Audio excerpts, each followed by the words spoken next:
Hello students, today we are going to see next point of this chapter, that is Ampere's law. In the last lecture we discussed about the torque acting on a circular coil, and that concept, torque acting on a circular coil, when the coil is kept in under the magnetic field, okay, the coil is said to be deflecting. Then deflecting torque is also acting on the coil. So torque acting and deflecting torque acting both are said to be equal. Then total deflection of the coil that can be also calculated using the concept of moving coil galvanometer. Okay, इथं पण आपण बघितलं होतं last point पर्यंत. Now this is the next point, that is Ampere's law. या चॅप्टरमध्ये आपण काय काय कन्सिडर केलं होतं? To calculate magnetic force due to current carrying conductor, to calculate magnetic field around current carrying conductor, म्हणजे कंडक्टरच्या आजूबाजूला किती फील्ड आहे. कंडक्टर जर मधून जर चार्ज होत असेल आणि तो कंडक्टर जर मॅग्नेटिक फील्डमध्ये ठेवला असेल तर त्या कंडक्टरवरती किती मॅग्नेटिक फोर्स अप्लाय होतो हे आपण बघितलं होतं. ओके, सेम कन्सेप्ट या ठिकाणी सायंटिस्ट एम्पियर्स यानं डिस्कस केली होती. जशी फील्ड असते around the conductor, he has put one field around the current carrying conductor, that field, that loop is said to be as it is a ampere loop. आणि त्या law मध्ये त्याने काय डिस्कस केलं होतं? जो काय करंट त्या सर्किटमधून पास होतो, ओके, त्या करंटचं आणि मॅग्नेटिक फील्डचं रिलेशन कसं आहे हे त्याने डिस्कस केलं using one definition, that is said to be permeability. आपल्याला माहिती आहे permeability, how much amount of line of force और how much amount of the magnetic field strength passing into that medium, किती line of force pass करतं medium, ती त्याची काय असते? परमिएबिलिटी. ओके, ती त्याची काय असते? Permeability. So whatever the magnetic field around the closed loop, it is μ0 times total current threading the loop, हे त्यानं त्यावेळी सांगितलं होतं. मग मी फक्त तुम्हाला सांगितलं की magnetic field, there is a small element, for small element there is one magnetic field, for number of elements in an Amperian loop total magnetic field I can say it is said to be a line integral of magnetic field. मग circuit जर close असेल तर ते कसं दाखवणार? Total field जर घ्यायची असेल B into dl is like this. Magnetic field आणि length of that Amperian loop हे क्लोज सर्किट असेल तर इंटिग्रेशन कसं दाखवत असतं? It is like this sphere. Integration मध्ये जर स्फिअर काढला तर हे काय असतं? It is said to be a closed loop. The line integral of magnetic field around closed loop, closed Amperian loop is μ0 times permeability times total current threading the loop. आता या ठिकाणी थ्रेडिंग मी काय म्हणलंय? Sometimes current are clockwise, sometimes current are said to be anticlockwise. So we don't know the exact direction of the current. त्यामुळे म्हणजे threading एक तर आत येतील किंवा बाहेर जातील. Okay, current may come inside or current may going outside. That's why I can say here threading of the loop. So line integral of magnetic field around closed loop is μ0 times total current threading the loop.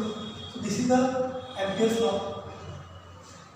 कसं तरी discuss केलं बघा. Ampere's law एक असा घेतला conductor which carries the current I. त्यापेक्षा मी काय करतो? एक डिफरंट डायरेक्शन्स काढतो so that you can easily understand different direction of the current. हा एक असा करंट फ्लो झाला, this is said to be a I. एक असा करंट फ्लो झाला I, आणि एक असा करंट फ्लो झाला, दिस इज I. मग हा करंट असेल I1, हा करंट असेल I2 आणि हा करंट असेल I3. He has considered one loop around the current carrying wire. त्याने एक असा लूप कन्सिडर केला. It is said to be current carrying wire. That loop, या लूपच्या अराउंड किती फील्ड आहे ही कॅल्क्युलेट त्यानं केली होती. त्या लूपला त्यानं पहिल्यांदा काय म्हणतो? It is said to be Amperian loop. It is said to be Amperian loop. मग एका कुठल्या तरी पॉईंटला त्यानं फील्ड कॅल्क्युलेट केली, सपोज हा पॉईंट. आता जसं आपण बघितलं होतं करंट कॅरिंग कंडक्टरच्या अक्रॉस मॅग्नेटिक फील्ड कॅल्क्युलेट केली बाय कन्सिडरिंग डिफरंट पॉईंट्स. मग या केसमध्ये काय केलं त्यानं? एम्पिरियन लूप, त्या लूपचा एक एलिमेंट कन्सिडर करतो dl, small element, it is said to be dl. dl सुद्धा काय? Vector quantity. हे आपण याच्यामध्ये बघितलेलं आहे. या पॉईंटला फील्ड किती आहे ते आपण आता कॅल्क्युलेट करायचं आहे युजिंग एम्पियर्स लॉ. बघा आता, current is moving upwards, current is moving upwards. So using thumb rule, current is moving upwards, field कसे बघा? बाहेर येणार आहे. Current is moving upwards, field कसे बघा? बाहेर येणार आहे. या केसमध्ये बघा करंट इज मुव्हिंग डाऊनवर्ड, म्हणजे फील्ड इकडे आहे, थ्रेडिंग इनसाइड, म्हणजे फील्डची डायरेक्शन मी अशी काढतो. फील्डची डायरेक्शन रिझल्टंट फील्डची डायरेक्शन मी अशी काढतो. Rule out. Okay, field is out. Second case field is out. Third case field is in. म्हणजे फील्डची डायरेक्शन अशी या दिशेला आहे. पण बघा, ही जर रिझल्टंट फील्ड डायरेक्शन असेल तर if this is the resultant field, it splits into two components along x and along y. One is said to be along x component, other is said to be along y component. पण फील्डचा x component काय? b cos theta आणि इकडं b sin theta. थीटाचा अर्थ काय? Angle between length element and field. आता या केसमध्ये जर हा रिझल्टंट फील्ड असेल तर याचा इकडे कंपोनंट आहे आणि इकडे कंपोनंट आहे. हा कुठला कंपोनंट आला? As per the vector resolution b cos theta. Theta is what? It is angle between dl and b. आता dl आणि b मध्ये अँगल आहे, पण या along this dl कंपोनंट कुठला कंपोनंट पॅरलल आहे? It is b cos theta. म्हणजे ज्या दिशेला लेंथ एलिमेंट आहे त्या दिशेला b cos theta आहे. dl ज्या दिशेला आहे त्याच डायरेक्शनला काय आहे? b cos theta. असा आहे का इकडे dl आहे आणि इकडे b cos theta आहे? नाही. Along the direction of length there is a direction of b cos theta of resultant magnetic field. त्यामुळं ज्या दिशेला लेंथ आहे त्या दिशेला काय आहे? b cos theta आहे. बरोबर. म्हणजे दोघांमध्ये अँगल किती आहे? 0. बरोबर. दोघांमध्ये अँगल 0 आणि इथे cos टर्म आले म्हणजेच काय? हे दोन काय आहे? वेक्टर क्वांटिटीज आहे plus they are said to be dot product. या ठिकाणी असं म्हणतो बघा BDL. BDL म्हणजे काय? या ठिकाणी डॉट प्रोडक्ट. डॉटचा अर्थ काय? cos. BDL cos theta. जर दोघांच्या मध्ये अँगल 0 असेल तर किती असणार आहे? BDL चा product it gives the simply BDL. त्यामुळे लक्षात ठेवा, ज्या दिशेला लेंथ एलिमेंट आहे त्याच दिशेला काय आहे? b cos theta.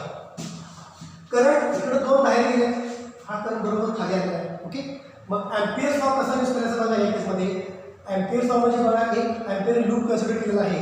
या ठिकाणी एम्पियर लॉ एका एलिमेंटला काय असणार आहे? Small field. दुसऱ्या एलिमेंटला बरं स्मॉल फील्ड. तिसरा एलिमेंट घेतला, चौथा एलिमेंट घेतला, सगळे जर एलिमेंट तुम्ही जर कंबाईन केला, इंटिग्रेट घेतला तर तुम्हाला काय होणार आहे? Total magnetic field as per the Amperian's loop.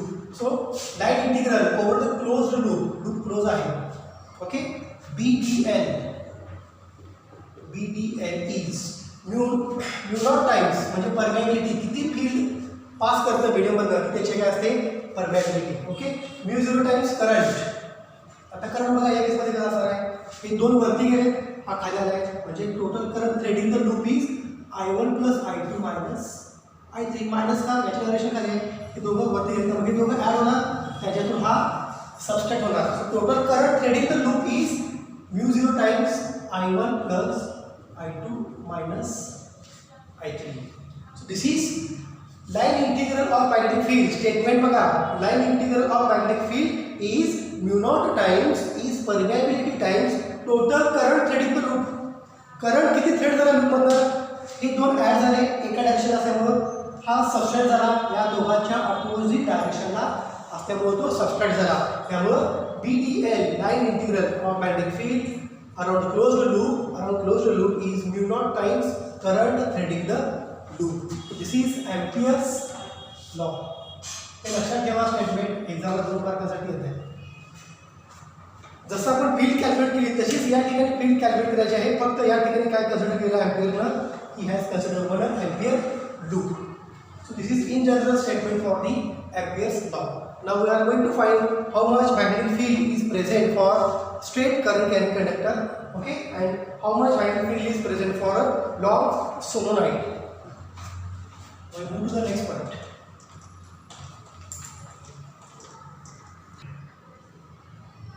Now we are going to find magnetic field, okay, in Amperean loop for current carrying conductor. So this C indicates it is a current carrying conductor.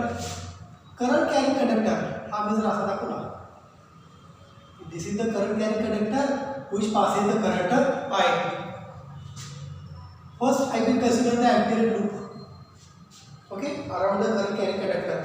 I will consider one element, small element, जसा मगाशी consider केला होता. I will consider small element, small dl घ्या किंवा d into capital L घ्या, काही problem नाही. It is a vector. ज्या डायरेक्शनला dl त्या डायरेक्शनला काय असतो मगाशी आपण बघितलं, it is said to be d cos theta.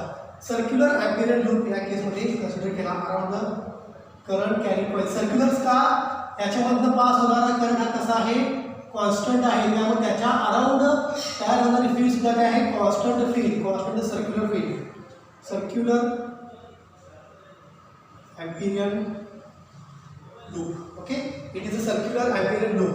ज्या दिशेला लेंथ एलिमेंट त्या दिशेला काय असतो, बी कॉस थीटा, मगाशी आपण डिस्कस केलं होतं. Okay, so we are going to find how much field is present for the small element here, how much field is present for the small element here, how much field is present for the small element here. अशा small fields calculate करून काय करायचं आहे, शेवटी total field calculate करायची. मग total field कशी काढणार, अशी इंटिग्रेशन करणार.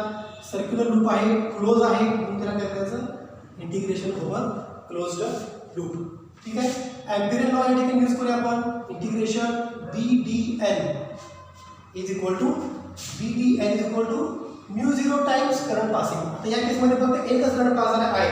Earlier case there was a 3 type of current, both are in the same direction, one it is in the opposite direction. आता BdL कसं लिहिणार, it can be written as a BdL cos theta.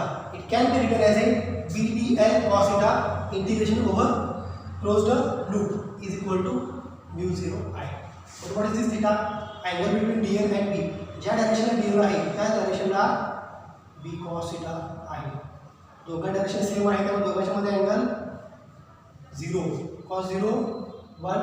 So BdL इथं dot येणार नाही, इथं dot होता कारण दोघं काय स्केलर प्रोडक्ट आहे. आता याचा स्केलर प्रोडक्ट सॉल्व केल्यानंतर ही व्हॅल्यू आहे, त्यामुळे इथे डॉट येणार नाही. BdL is equal to μ0 I integration closed surface, closed loop. Field constant आहे, त्यामुळे integration over dl is equal to μ0 I. मग dl इथली घ्या, इथली घ्या, इथली घ्या, सगळ्या dl स्मॉल dl तुम्हाला काय करायचे आहे, इंटिग्रेट करायचे आहे ओव्हर अ सर्क्युलर लूप. मग पूर्ण सर्कलची लेंथ किती आली, L. स्मॉल dl जर कन्सिडर केलं तर पूर्ण सर्कलची लेंथ किती आली, it is said to be a capital L is equal to μ0 I. But what is length of the circle, length of the circle जर तुम्ही इथून स्टार्ट केला लेंथ आणि इथंच परत एंड झाला तर टोटल लेंथ किती कव्हर झाली, it is said to be 2πr. 2πr म्हणजे काय, इथून त्याचं हे डिस्टन्स, हे डिस्टन्स सगळीकडं सेम असणार आहे कारण तुमची कॉईल कशी आहे, it is said to be a circular. So length of that loop is nothing but the circumference of that loop. I can say it is 2πr. R is the distance of that dl element from the center is equal to μ0 I. Therefore, magnetic field due to CCC, current carrying conductor, B is equal to μ0 I upon E, 2πr. This is magnetic field present for current carrying conductor. दोन मार्कासाठी एक्झामला हा question असतो. Find the magnetic field due to current carrying conductor by considering the Ampere's law or by considering the circular ampere loop. So here we can stop for this point.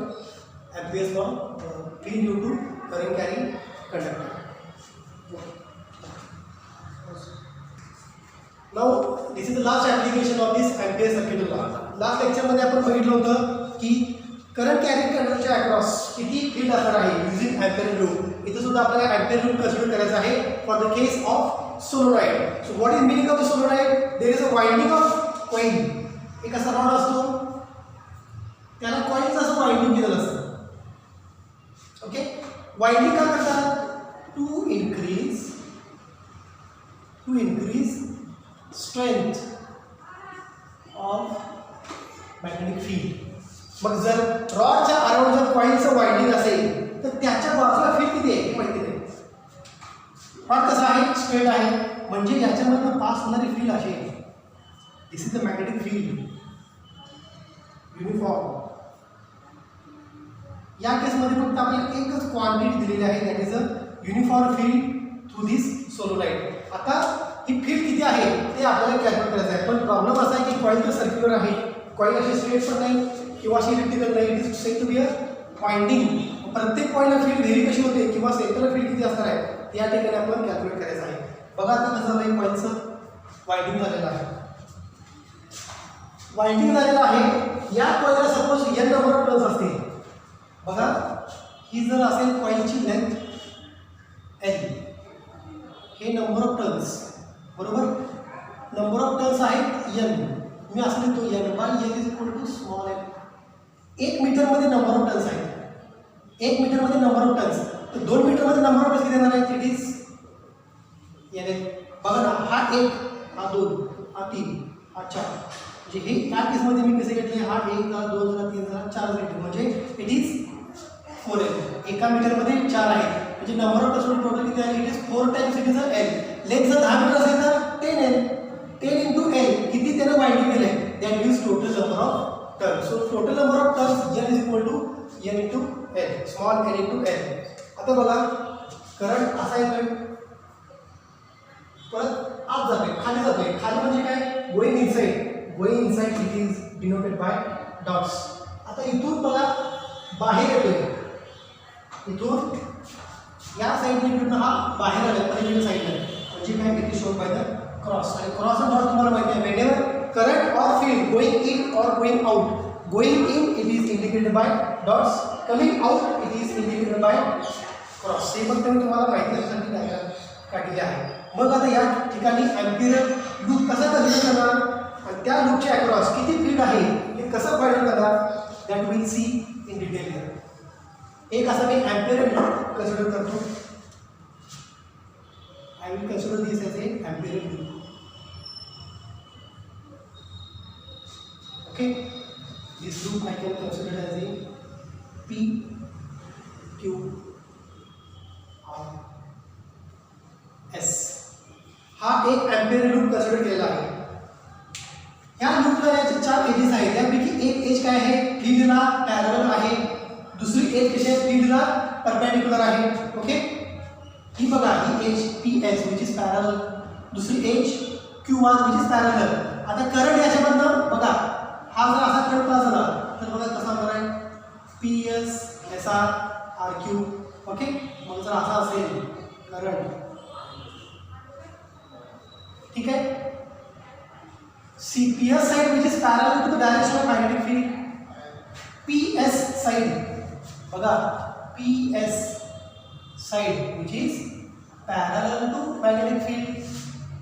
तर PQ आणि SR side कशा आहेत? फील्डला perpendicular आहेत. फील्डला perpendicular आहे. तर RQ side कशा आहे? RQ is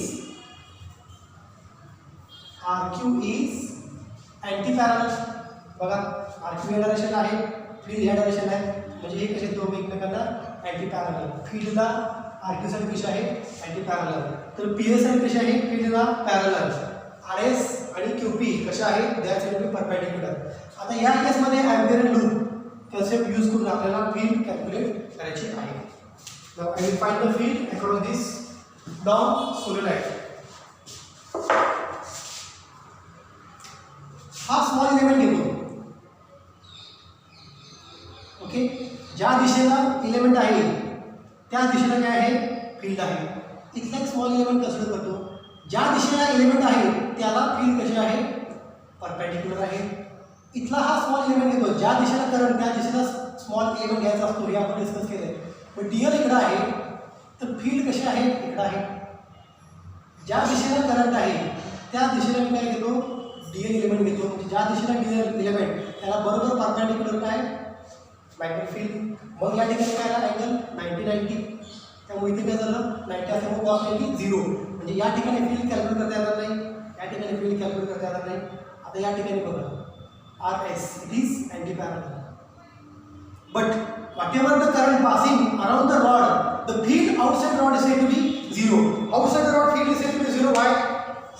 आपण बघितलंय मॅग्नेट मध्ये inside the magnet field is said to be uniform. Outside magnet जर इथे n घेतलं, इथं s घेतलं, it is non-uniform. It is not uniform. ही अशीच काहीतरी फील्डची डायग्राम तुम्ही आठवणीला बघितलेली आहे. त्यामुळं रॉडच्या अराउंडच फील्ड कॉन्स्टंट असते. तुम्ही जर रॉड पासून लांब गेला, if you are moving away from the rod, field is going to decrease. So outside the rod, field is considered as a zero, means त्या फील्डचा याच्यावरती काहीही इफेक्ट होणार नाही. So we are considering only the uniform field which is with this particular rod. त्यामुळे बाहेर जी असणारी field आहे ती फील्ड मी झिरो कन्सिडर करतो. त्यामुळे या केसमध्ये असणार आहे फील्ड झिरो. म्हणजे कुठली लेन फक्त आहे parallel फील्डला PS which is inside the rod. म्हणजे याच्यामध्ये काय होणार आहे, फील्ड अप्लाय होणार आहे. किती फील्ड या ठिकाणी असणार आहे ते आपण बघूया. फॉर्म्युला काय बघा, BDL is equal to μ0I. पण लेंथ किती आहे, 4 आहेत. PS, SR, RQ आणि QP. कसं स्प्लिट करतो बघा, लाईन इंटिग्रल. हे स्मॉल एलिमेंट DL सगळे इंटिग्रेट केला कुठून, P पासून S पर्यंत.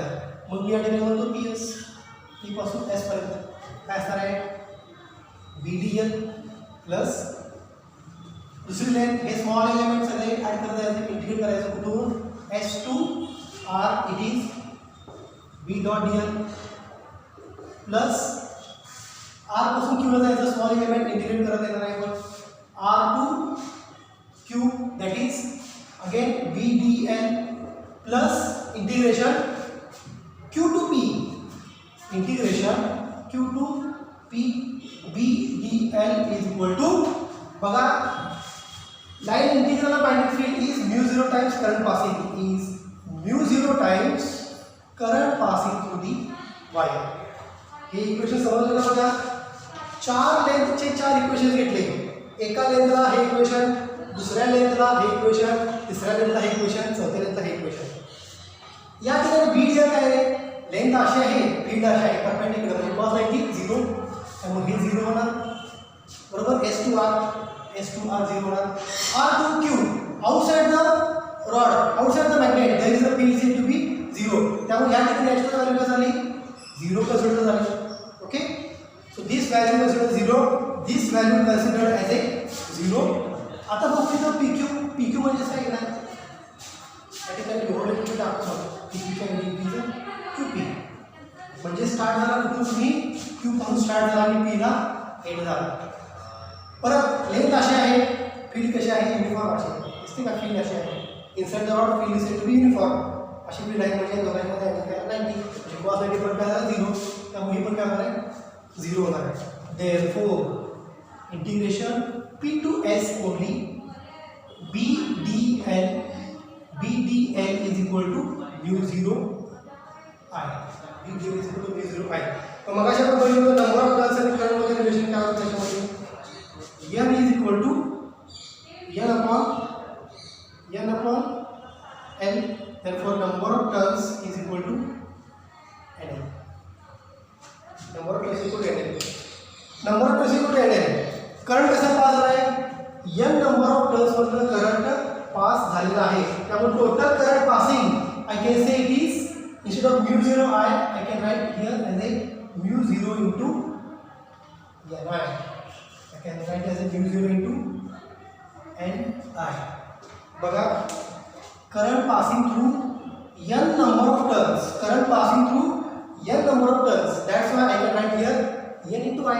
एकच टर्न असेल तर only I, n number of turns असेल तर Ni, एकच टर्न असेल तर I, n number of turns असेल तर Ni. मग हे इक्वेशन कसं परत चेंज करतो बघा. therefore P to Q BDL is equal to μ0, बघा कॅपिटल H व्हॅल्यू काय, small l, μ0 NLI, μ0 NLI. therefore field कॉन्स्टंटच आहे बरोबर. P पासून बघा, P पासून S पर्यंत स्मॉल एलिमेंट, ही लेंथ L, ही लेंथ L, ही लेंथ कैपिटल L, ही लेंथ कैपिटल L. याचे इंटिग्रेशन काय आहे टोटल, DL चे इंटिग्रेशन काय आहे total length L is equal to μ0 NLI is equal to μ0 NL into I. आता बघा याचे इंटिग्रेशन काय केले, DL चे integration capital L, small DL चे इंटिग्रेशन कैपिटल L. इथं लेंथ आहे, इथं लेंथ आहे, इथं लेंथ आहे, सगळ्यांचे इंटिग्रेशन काय करणार तुम्हाला you will get total length of that loop which is inside the solenoid.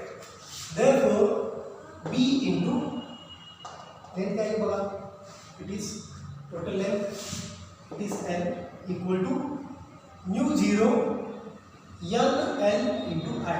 Length gets cancelled.